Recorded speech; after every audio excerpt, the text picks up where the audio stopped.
אנחנו עוברים עכשיו לעניין סוכות. סוכות, ולא כולם חוגגים את הסוכות, את החג הזה בבית. כאשר חיזבאללה הצטרף ללחימה ב8 באוקטובר, ועוד לפני, עשרות אלפים התפנו מיישוביהם בצפון. אחד מהם הוא קיבוץ שניר.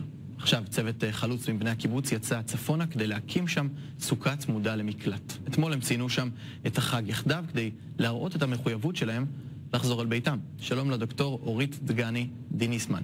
את היית אתמול בסוכה שם.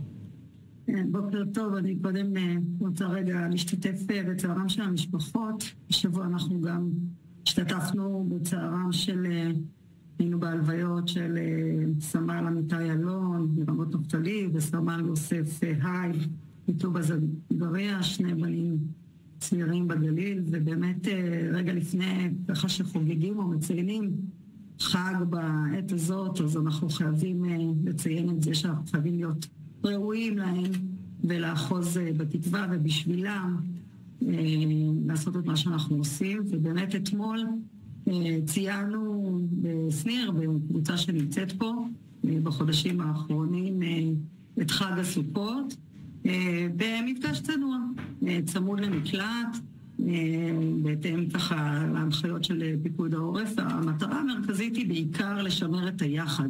אנחנו ביום יום, בגלל המתיחות הביטחונית, כמעט לא רואים אנשים, רובם צפונים בבתים או נוסעים למקומות העבודה ככל האפשר, ואנחנו חייבים כדי לשמר את היחד, זה הבסיס בעצם של הקהילה שלנו, גם פה בסניר וגם לשמור על קשר עם שאר החברים שמפוזרים בכל רחבי הארץ בעת הזאת. כן, אורית, בשנה שעברה לא הצלחתם לחגוג את הסוכות בסניר. את זוכרת איך נראה החג הזה בשנה שעברה? זה היה לפני. החג עצמו כן, בשנה שעברה חגגנו. עוד הייתם.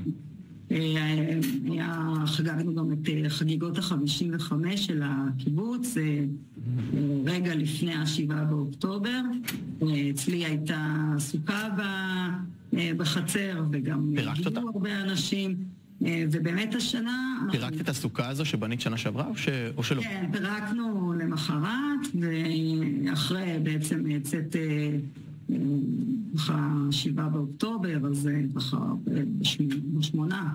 כן. פירקנו את הסוכה, ובאמת עכשיו אנחנו לא יכולים להקים אותה במקום שהיא הייתה, כי היא ממש חשופה לגבול הלבנון, אבל כן מצאנו מקום שהוא גם בין בתים והוא גם סמוך למקלט, שאפשר ככה להתכנס גם לזמן מאוד מוגבל.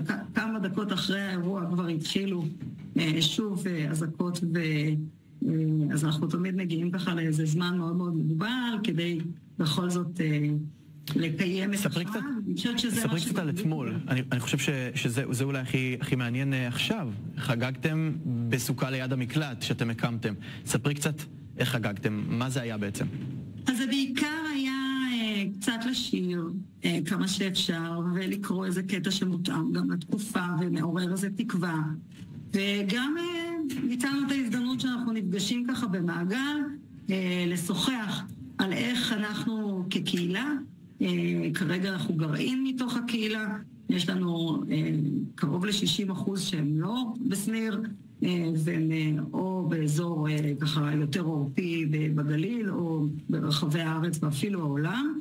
איך אנחנו משמרים איתם את הקשר כך שביום שהמצב יתאפשר יוכלו לחזור. אם אתה רואה בתמונות אז תראה שאנחנו בעיקר מבוגרים. הקושי הגדול זה שמשפחות עם ילדים צעירים כרגע לא יכולים להיות כאן, וגם מרכז החינוך לא נמצא, גנים נמצאים, הפעוטונים נמצאים בכפר הנשיא, יש לנו מערכת חינוך בלתי פורמלי באיילת השחר.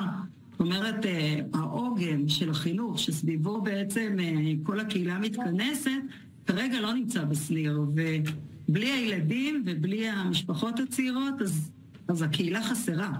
ולזה אנחנו מפללים, ואנחנו צריכים בשביל זה ביטחון. אנחנו צריכים ביטחון בגבולות, אנחנו צריכים לראות שבאמת אפשר יהיה לחזור הביתה, ולשם אנחנו ככה שואפים. דוקטור אורית דגני דיניסמן, תודה רבה לך, ושתחזרו הביתה הכי מהר שאפשר. עוד משפט אחד אם אפשר, להגיד ככה בחג הזה אנחנו קודם כל באמת שאיפה של לעבור מהסוכות הארעיות לסוכת קבע בבית שלנו, וכן תמיד אנחנו בצפון זוכרים שיש חטופים עדיין במנהרות החמאס, ואנחנו, זה ככה מבחינתנו הדבר הכי חשוב למדינת ישראל, קודם כל להחזיר אותם, ואני מברכת בחג הזו, למרות שקשה לחגוג, לאחוז בתקווה, ולכל בית ישראל ולגליל כולו ככה בשורות טובות. אז תודה רבה. דוקטור אורית דגני דיניסמן, תודה רבה לך. תודה רבה.